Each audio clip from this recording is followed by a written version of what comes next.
Students, in the previous lecture, we have already discussed about the monobasic liquid dosage form, which comes under the category of liquids to be instilled into body cavities, and we have already discussed about the two categories of liquid to be instilled in the body cavities, that are Dutches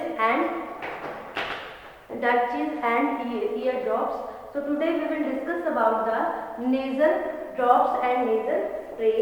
जो next हमारी category आ जाती है, that is nasal drops and nasal spray.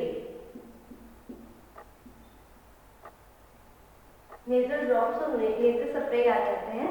जो हम last time हमने duchess के बारे में और ईयर ड्रॉप्स के बारे में डिस्कस कर चुके हैं। अब हम बात करेंगे नेजल ड्रॉप्स के बारे में एंड नेजल स्प्रेज के बारे में। जो नेजल ड्रॉप्स होते हैं बेसिकली ये एक एक्वस प्रिपरेशन होती है जिसको नॉस्ट्रिल में इंस्टिल्ड किया जाता है with the help of dropper की हेल्प से इसको नॉस्ट्रिल में हम डालते, इसको इंट्रोड्यूस करते हैं, इंस्टिल्ड करते हैं। किस लिए होता है?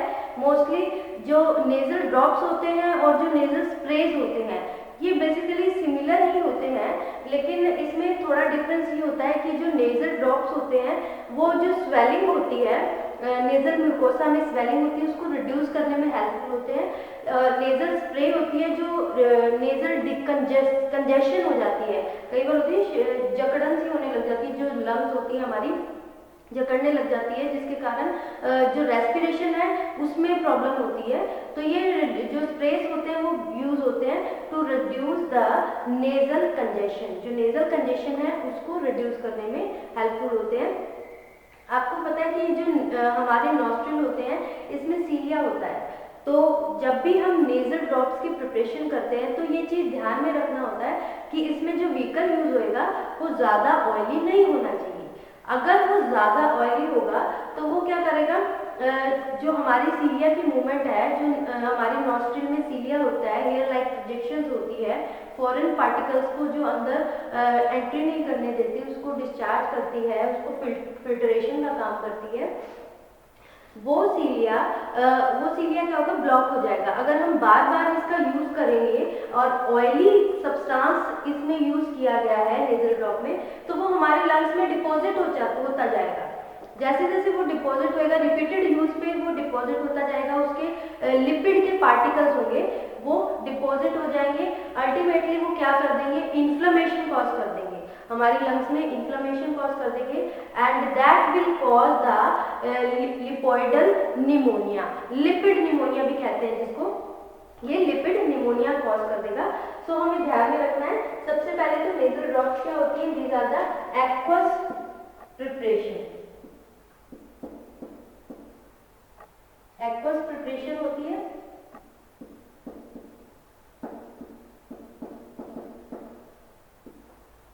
क्या फंक्शन होता है, ये जो स्वेलिंग होती है उसको रिड्यूस कर देती है, reduce the swelling.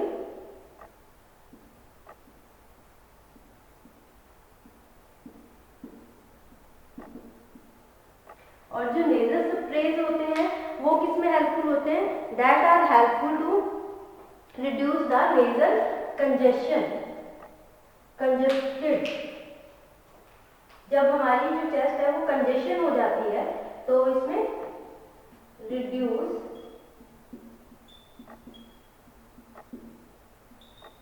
Nasal congestion, इसको रिड्यूस कर देती हैं। और जो नेजल ड्रॉप्स होती हैं ये स्वेलिंग को रिड्यूस कर देती हैं, जो कि नेजल म्यूकोसा में होती है।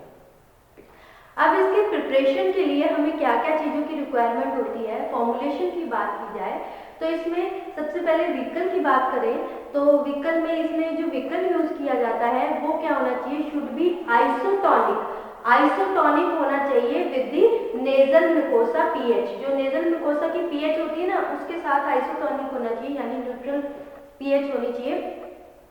जिसमें हम टॉनिसिटी एडजस्टिंग मटेरियल यूज करते हैं, जिसको हम कहते हैं 0.9% weight by weight of sodium chloride use करते हैं। तो इसमें जो फॉर्मुलेशन होती है, फॉर्मुलेशन की बात करें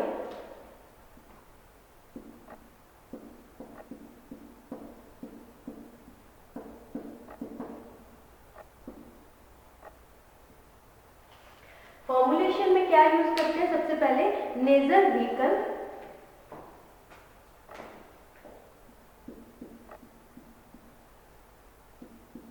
नेजल व्हीकल, और इसको हम क्या कह सकते हैं, टॉनिसिटी एडजस्टिंग मटेरियल, और टोनिसिटी एडजस्टिंग मटेरियल। क्या यूज करते हैं इसमें, 0.9%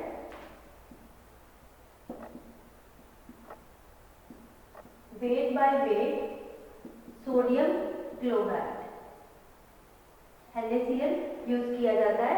और इसमें फॉर्मुलेशन में फिर हम विस्कोसिटी कि कितना विस्कस होना चाहिए, जो हमारे नेजल म्यूकोसा में जो सिक्रीशन, नेजल सिक्रीशन होती है, उसकी विस्कोसिटी से मैच करना चाहिए। तो इसमें विस्कोसिटी इस तरह की होनी चाहिए, जो भी हम व्हीकल यूज कर रहे हैं, तो इसमें जो विस्कोसिटी नेजल म्यूकोसा के सिक्रीशन के साथ मैच करे। तो इसके लिए हम क्या यूज करते हैं, 0.5%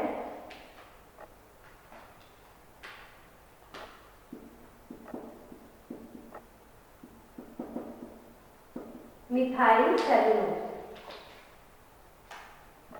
0.5% methyl cellulose. Methyl cellulose use किया जाता है विस्कोसिटी को सेट करने के लिए नेजल ड्रॉप्स की प्रिपरेशन में।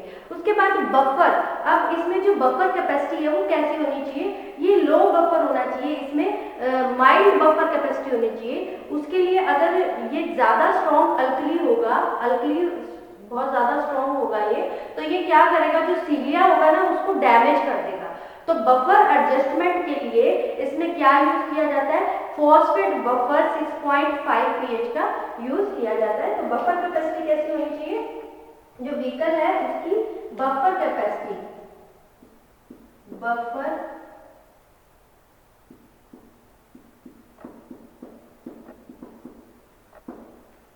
उसकी बफर कैपेसिटी कितनी, इसकी बफर कैपेसिटी को एडजस्ट करने के लिए हम फॉस्फेट बफर यूज करते हैं। फॉस्फेट बफर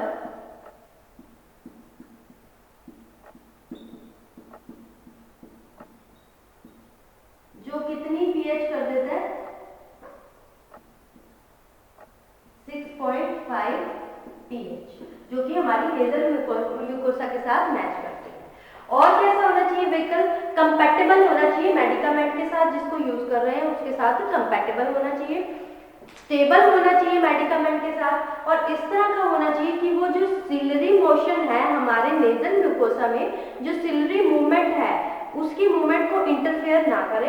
अपना मेडिकामेंट जो कि टारगेट एरिया है, पर्टिकुलर एरिया है, वहाँ पे अपना therapeutic response, therapeutic action show करे, इंस्टेड की सिलरी मूवमेंट को अगर कोई इफेक्ट करेगा तो मे बी कुछ डिजीज भी कॉज कर सकता है, जैसे लाइपोडियल लिपिड निमोनिया कॉज कर रहा था। लिपिड निमोनिया किसके कारण हो जाता है, अगर हम जो व्हीकल है जो यूज कर रहे हैं वो बहुत ज़्यादा ऑयली होगा, ऑयली होने के बाद उसका रिपीटेड यूज हो रहा है तो वो लंग्स में लिपिड की डिपोजिशन हो जाएगी। वो डिपोजिट होने के बाद क्या करेगा, लंग्स को इन्फ्लेमेशन, अब इतना सारा इकट्ठा हो गया, लंग्स इन्फ्लेमेशन हो जाएगी, जिसमें रेस्पिरेटरी में भी, रेस्पिरेशन में भी प्रॉब्लम होगी, that will cause the lipid pneumonia. अब इसमें this is all about the vehicle, vehicle किस तरह का होना चाहिए। अब हम बात करते हैं, ये तो फॉर्मुलेशन में किस तरह की मेडिकामेंट्स इसमें यूज की जाती हैं। मेडिकामेंट्स में एंटी इन्फ्लेमेटरी यूज की जाती है, मेडिकामेंट्स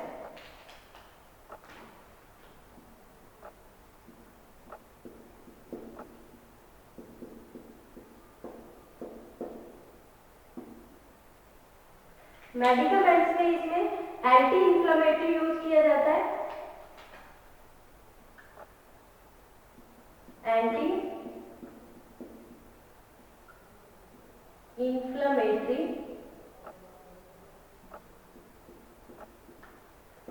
एंटी इंफ्लेमेटरी में एग्जाम्पल है कॉर्टिकोस्टेरॉइड्स यूज किए जाते हैं।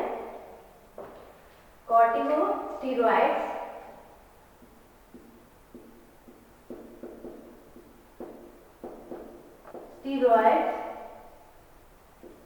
For the preparation of nasal drops की प्रिपरेशन के लिए, एंड डीकंजेस्टेंट यूज किया जाता है। डीकंजेस्टेंट में phenyl aspirin hydrochloride tetrahydrozoline hydrochloride use किया जाता है एज ए डीकंजेस्टेंट।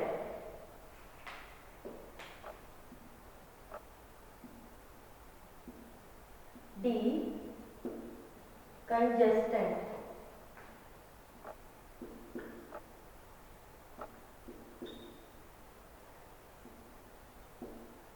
डीकंजेस्टेंट में जो यूज किया जाता है phenyl aspirin hydrochloride and phenyl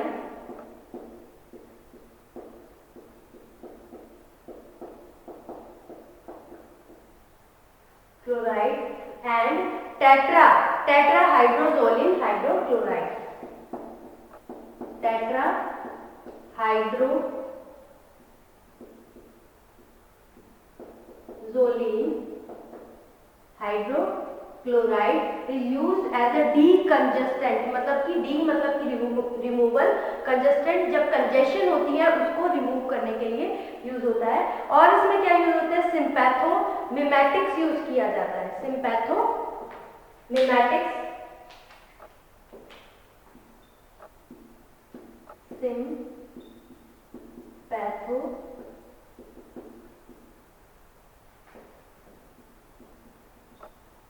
मिमेटिक्स का यूज किया जाता है। सिम्पैथोमिमेटिक्स में क्या आ जाता है, ephedrine hydrochloride. Example of sympathomimetic ephedrine hydrochloride. जो सिम्पैथोमिमेटिक होते हैं ये क्या होते हैं, हमारे जो सिंपैथेटिक नर्वस सिस्टम होता है ना उसमें एक फाइबर्स होते हैं, उसको पोस्ट गैंग्लियोनिक फाइबर के नाम से ये फाइबर्स होते हैं, और उसमें जो इम्पल्स होती है ना वैसा ही रिस्पॉन्स देने के लिए जो एजेंट्स होते हैं यूज किए जाते हैं, उन एजेंट्स को क्या कहा जाता है, सिम्पैथोमिमेटिक्स। मिमेटिक्स का मतलब भी होता है कि मिमिक करना, कॉपी करना। सिम्पैथो यानी sympathetic nervous system. Sympathetic nervous system में जो फाइबर्स है, पोस्ट गैंग्लियोनिक फाइबर्स है, उसको कॉपी करता है, उनकी जो इम्पल्स है उसी तरह से इम्पल्स का इफेक्ट शो करता है। So these are the medicaments which are used for the preparation of the nasal drops and nasal sprays। तो इसमें एक एग्जाम्पल करते हैं। एग्जाम्पल में जैसे for the preparation of 10 ml of ephedrine, अगर हम प्रिपरेशन करें 10 ml ephedrine हाइड्रोक्लोराइड की, एग्जाम्पल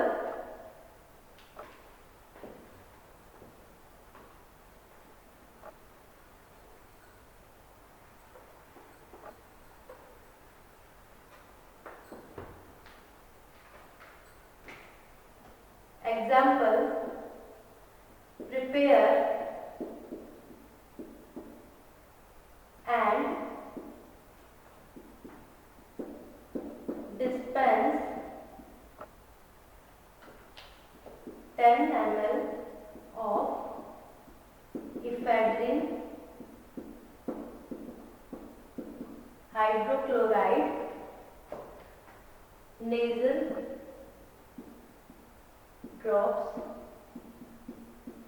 ड्रॉप्स है या फिर सॉल्यूशन भी कह सकते हैं। 10 ml की, आपको पता ही नेजल जो ड्रॉप्स होती हैं ये बहुत ही स्मॉल कंटेनर में आती है, छोटे कंटेनर में आती है। ऐसा नहीं कि बहुत बड़े बड़े 200 ml 100 ml इतनी ml की नहीं, छोटी इसके कंटेनर्स होते हैं। तो इसमें क्या यूज किया जाता है, इफेड्रिन हाइड्रोक्लोराइड। इफेड्रिन जो इसका मास्टर फॉर्मूला है, इफेड्रिन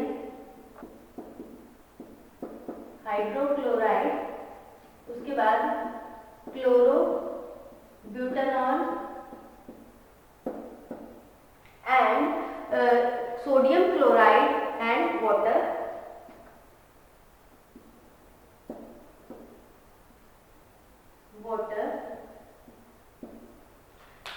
अब इसकी quantity, ephedrine hydrochloride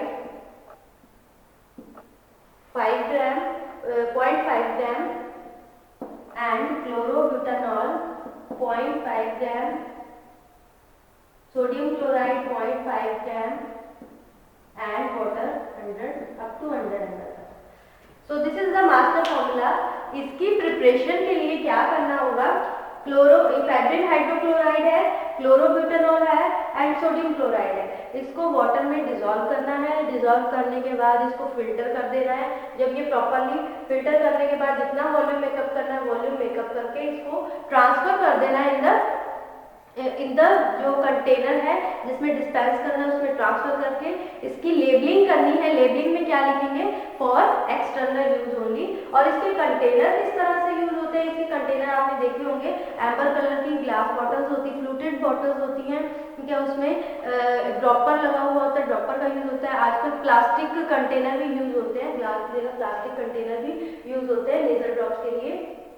so this is the formula. तो हमने इसमें जो लेजर ड्रॉप्स में पढ़ा है कि हमने इसके व्हीकल्स के बारे में पढ़ा। व्हीकल्स के बाद इसमें कुछ प्रिजर्वेटिव्स भी यूज होते हैं। प्रिजर्वेटिव्स में इसमें क्लोरोब्यूटेनॉल यूज होता है एंड बेंजलफोनियम क्लोराइड भी यूज होता है, that is used as a preservative, ताकि हमारी जो प्रिपरेशन है वो स्टेबल रहे, उसमें कुछ भी केमिकल या फिजिकल चेंजेस नहीं आए, कोई ऐसी इनकम्पैटिबिलिटी ना हो जाए। उसके चेंजेस को रोकने के लिए उसमें क्या डाला जाता है, प्रिजर्वेटिव यूज किया जाता है, प्रिजर्वेटिव्स ऐड किए जाते हैं। प्रिजर्वेटिव में क्लोरोब्यूटेनॉल यूज किया जाता है एंड बेंजलफोनियम क्लोराइड यूज किया जाता है, जिसकी क्वांटिटी 0.5% का chlorobutanol and 0.5% chloro benzalkonium chloride as a preservative use किया जाता है। So this is about the laser drops. अब लेजर स्प्रेज की बात करें, सो ऑलमोस्ट सिमिलर है, बट स्प्रेज में क्या डिफरेंस आ जाता है, इसमें एक फाइन मिस्ट क्रिएट करने के लिए, जैसे आपने घर में जैसे डीओ का यूज करते होगे, स्प्रेज का यूज करते होगे, तो वो एक मिस्ट के साथ वो ट्रैक में चला जाता है। तो जैसे नेबुलाइजर का यूज करते हैं, कई बार ऐसा होता है ना कि सर्दी लग गई और रेस्पिरेशन में सांस लेने में प्रॉब्लम हो रही है, तो क्या करते हैं, नेबुलाइजर देते हैं। तो नेबुलाइजर में क्या होता है, एक तरह से बड़ी फाइन मिस्ट के साथ वो रेस्पिरेटरी ट्रैक में डायरेक्टली चला जाता है।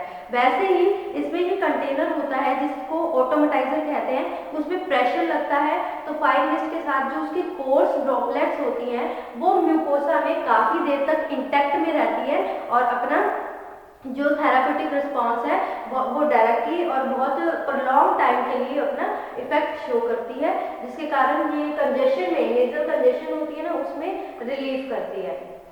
So this is about the nasal sprays. तो इसमें बस यही डिफरेंस है, सिर्फ कंटेनर उसमें ड्रॉपर की हेल्प से डालते हैं, इसमें ऑटोमेटाइजर यूज किया जाता है जो कि फाइन मिस्ट क्रिएट करता है, जैसे एक स्प्रे क्रिएट करता है, जो कि जैसे आप घर में डिओड्रेंट्स यूज करते हैं, एक तरह से स्प्रे आता है, उसी तरह से आप जो जनरल एग्जाम्पल पे जैसे एडवर्टीजमेंट आती है नॉस्ट्रिल्स की, एकदम से वो प्रेशर इस तरह का उसका कंटेनर होता है,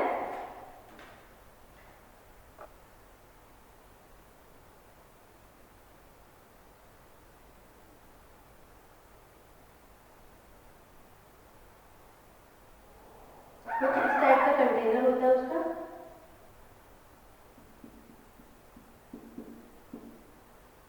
इस टाइप का कंटेनर होता है और वो कंटेनर क्या होता है, जब हम उस पर प्रेशर अप्लाई करते हैं तो एक मिस्ट क्रिएट करता है और जो इफेक्टेड एरिया है जहाँ पे रिस्पॉन्स शो करना है वहाँ पे ये रिस्पॉन्स शो करता है। So this is all about the container के बारे में बता दिया। लेबलिंग में आप यही लिखेंगे कि फॉर एक्सटर्नल यूज, स्टोरेज के लिए इसको कूल प्लेस पे रखेंगे। So this is all about the laser drops and nasal sprays and आपका चैप्टर पूरा कंप्लीट हो गया, that is monophasic liquid dosage form. Very important chapter, बहुत इंपॉर्टेंट है। इसमें हमने डिफरेंट इंटरनल यूज के लिए कौन से लिक्विड प्रिपरेशन होती हैं, एक्सटर्नल के लिए कौन सी लिक्विड प्रिपरेशन है, उसके बारे में डिस्कस किया था हमने इसमें। एंड इसमें जो क्वेश्चंस कवर होते हैं मोस्टली डिस्टिंग्विश के बीच में डिफरेंसेस क्या क्या होते हैं, जैसे सिरप और एलिक्सर में क्या डिफरेंस होता है, लिनेमेंट्स एंड लोशंस में क्या डिफरेंस होता है, ठीक है। तो इस तरह के डिफरेंसेस वाले क्वेश्चन आ जाते हैं, या फिर कुछ डेफिनेशंस भी कवर होती हैं, जैसे ड्रॉट क्या होता है, इरिगेशंस क्या होती हैं, इस तरह से कुछ डेफिनेशंस भी कवर होती हैं इसमें। एंड नोट भी आ जाता है कई बार, write a short note on syrup, write a short note on elixirs, write the advantages of syrup, write the advantages of liniments and lotions and their differences. तो ये सारे क्वेश्चन इसमें कवर होते हैं and this is all about the monophasic liquid dosage form. आपका monophasic liquid dosage form finish हो गया। जब हम नेक्स्ट लेक्चर में प्रोसीड करेंगे तो हम करेंगे बाईफेसिक। ये मोनोफेज था, एक ही फेज होता है। अब नेक्स्ट लेक्चर में हम स्टार्ट करेंगे बाईफेसिक लिक्विड डोसेज फॉर्म। सो अभी तक के लिए इतना ही। इसको अच्छे से आप स्टडी करें। क्वेश्चंस भी दे रखे हैं आपकी बुक में डिफरेंट, तो उसको स्टडी करें। So thank you student.